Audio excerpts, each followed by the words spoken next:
Hello दोस्तों, हमारे channel अनमोल निवेश में आपका स्वागत है।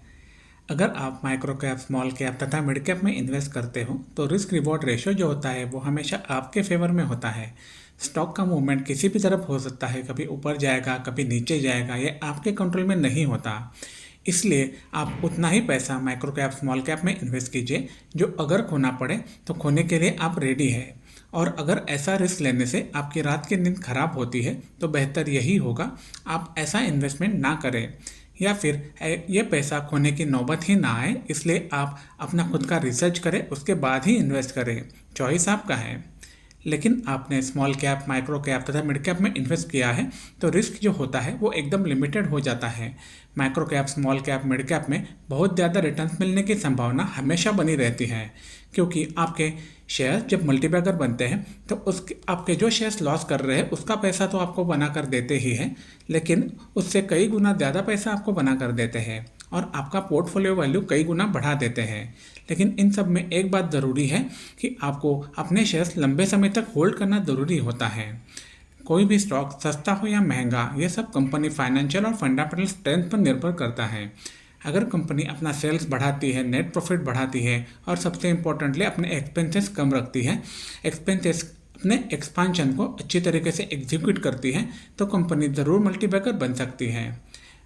लार्ज कैप कंपनी का सेल्स प्रॉफिट काफ़ी बड़ा होने के कारण से ये ग्रोथ जो मेजर किया जाता है वो परसेंटेज में कम दिखता है। इसके कारण से इनके ग्रोथ भी स्टेडी होते हैं।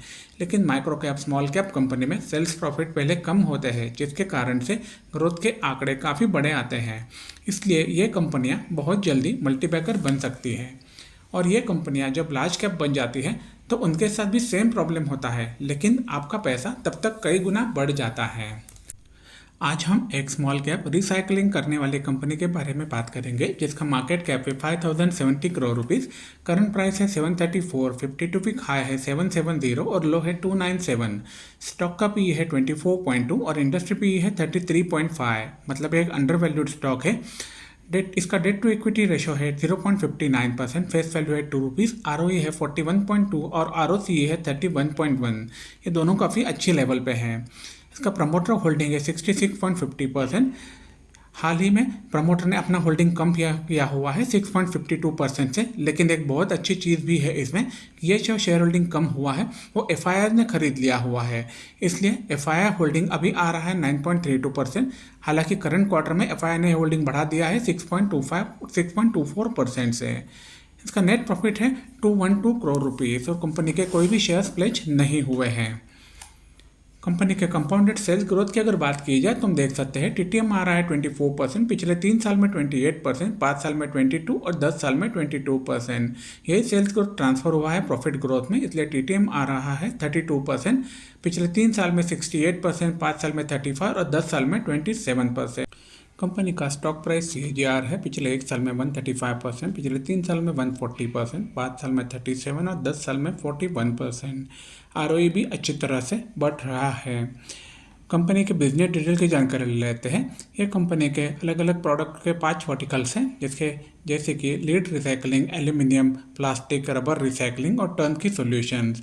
ये कंपनी के अलग अलग 13 रिसाइकलिंग प्लांट्स हैं भारत में, राजस्थान, गुजरात, आंध्र प्रदेश, जम्मू कश्मीर में। इसके अलावा Sri Lanka, Ghana, Mozambique, Senegal, Tanzania, Togo और नाइकारागुआ इसमें, जिनका लीड एल्यूमिनियम, प्लास्टिक और रबर रिसाइकलिंग कैपेसिटी आता है total 228,000 metric ton per annum.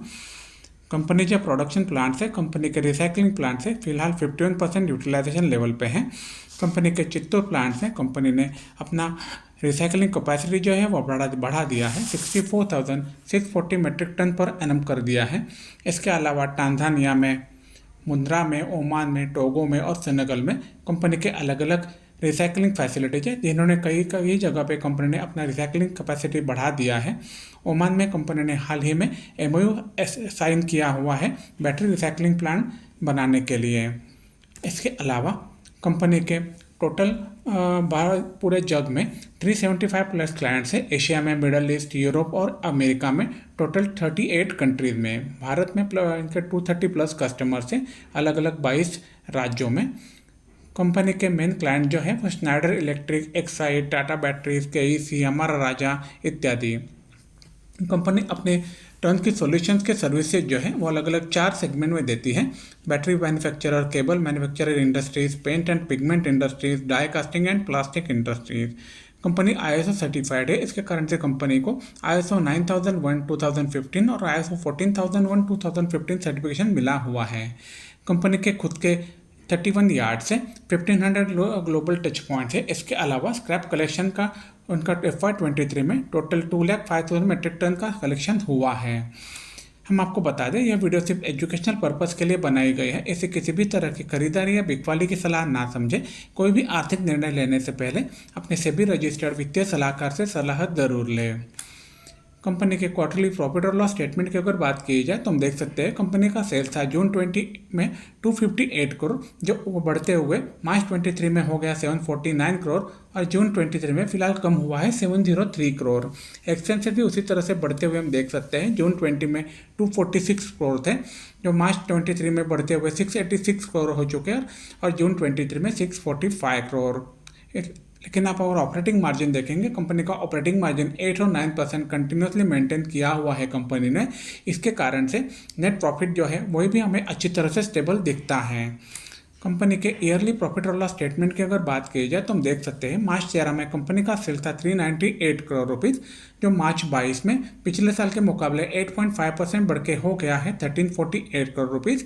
मार्च 21 में ये 5% बढ़ के 1410 करोड़ रुपीज़ हो चुका है। मार्च 22 में 57% बढ़ के हो गया है 2216 करोड़ रुपीज़ और मार्च 23 में ये 27% बढ़ के हो गया है 2801 करोड़ रुपीज़।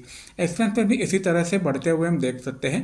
लेकिन जैसे आप देख पा रहे हैं मार्च 22 में एक्सपेंसेस हुए थे 5% बढ़ के 1239 करोड़ रुपीज़। उसके बाद में मार्च 21 में 4% बढ़ के 1288 करोड़ रुपीज़। उसी तरह से मार्च 22 में जैसे कि सेल्स बढ़ा था उसके लिए एक्सपेंसेस भी बढ़े हुए थे, लगभग 55% बढ़े हुए थे, 1998 करोड़ रुपीज़ हो चुके थे। मार्च 23 में इसके एक्सपेंसेस हो चुके हैं 2603 करोड़ रुपीज़। लेकिन आप देख सकते हो ऑपरेटिंग मार्जिन जो है मार्च 23 में एक्सपेंसेस बढ़ने के कारण से ऑपरेटिंग मार्जिन थोड़ा कम हुआ है। इसके कारण से इसका नेट प्रॉफिट जो है वो भी ज़्यादा बढ़ नहीं पाया है। हालांकि मार्च 22 में इनका नेट प्रॉफिट था 148 करोड़ रुपीज़ और मार्च 23 में हो गया है 204 करोड़ रुपीज़। अभी हमने जो बातें की वो आपको ग्राफिकल रिप्रेजेंटेशन में ज़्यादा अच्छी तरह से समझ आएगी। कंपनी के बैलेंस शीट की अगर बात की जाए तो हम देख सकते हैं कंपनी के रिजर्व जो थे मार्च 13 में 86 करोड़ थे, जो बढ़ते हुए मार्च 20 में हो गए 211 करोड़ रुपीज़। मार्च 21 में बढ़ते हुए हो गए 255 करोड़ रुपीज़। मार्च 22 में 47% बढ़ के हो गए 373 करोड़ रुपीज़ और मार्च 23 में ये 28% बढ़ के हो गए 575 करोड़ रुपीज़। कंपनी के बोरोइंग भी हम देख सकते हैं, कंपनी के बोरोइंग भी बढ़ रहे हैं क्योंकि शेयर्स बढ़ाने के लिए, सेल्स बढ़ाने के लिए ये बोरोइंग बढ़ाने पड़ते हैं। अभी हमने जो नंबर देखे वो आपको ग्राफिकल रिप्रेजेंटेशन में ज़्यादा अच्छी तरह से समझ आएंगे।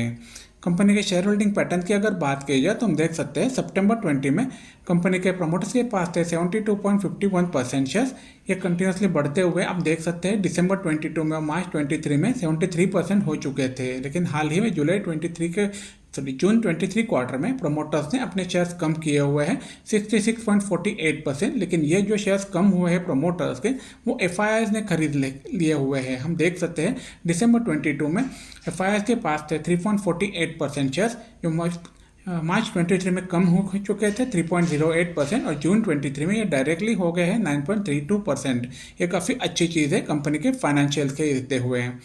इसके अलावा DIIs के पास है 0.39% और बाकी सभी शेयर्स पब्लिक और अदर्स के पास है। अभी हमने जो बातें की वो आपको ग्राफिकल रिप्रेजेंटेशन में ज़्यादा अच्छी तरह से समझ आएगी। और एक मेंशन करिए अच्छी बात है कंपनी के लिए, कंपनी के कोई भी शेयर्स प्लेज नहीं हुए हैं। इसके अलावा कंपनी में Nomura India investment fund mother fund ने 2.23% होल्डिंग रखा हुआ है। आशीष कचोलिया सन ने 2.15% का होल्डिंग किया हुआ है। हम आपको बता दें यह वीडियो सिर्फ एजुकेशनल पर्पज़ के लिए बनाई जा रही है। इसे किसी भी तरह की खरीदारी या बिकवाली की सलाह ना समझें। कोई भी आर्थिक निर्णय लेने से पहले अपने सेबी रजिस्टर्ड वित्तीय सलाहकार से सलाह जरूर लें। कंपनी के पिछले एक साल के चार्ट की अगर बात की जाए तो हम देख सकते हैं कंपनी का प्राइस जो अच्छी तरह से बढ़ता हुआ दिख रहा है। इसके साथ साथ हम अगर ऑल टाइम चार्ट की अगर बात की जाए तो हम देख सकते हैं कंपनी का प्राइस जो था जैन 11 से लेके जैन 19 तक, उसके बाद में जैन 21 तक पर्टिकुलर दायरे में चल रहा था। लेकिन जैसे अच्छे रिजल्ट आने लगे तो कंपनी का प्राइस जो है, शेयर प्राइस जो है अच्छी तरह से बढ़ने लगा है। अगर कंपनी इसी तरह से अपने एक्सपेंसेस कम करके नेट प्रॉफिट बढ़ा के काम करती है और अपने स्पेशली अपने एग्जीक्यूशन जो है एक्सपांशन अच्छी की तरह से एग्जीक्यूट करती है तो ये कंपनी ज़रूर मल्टीबैगर बन सकती है। हम जिस कंपनी की बात कर रहे हैं उस कंपनी का नाम है ग्रेविटा इंडिया लिमिटेड। ये कंपनी लार्जेस्ट लीड प्रोड्यूसर है भारत में। इसके अलावा ये कंपनी अलग अलग स्पेशलाइज वर्टिकल्स में काम करती है, जैसे कि lead recycling, aluminium recycling, plastic recycling, turn के प्रोजेक्ट इत्यादि।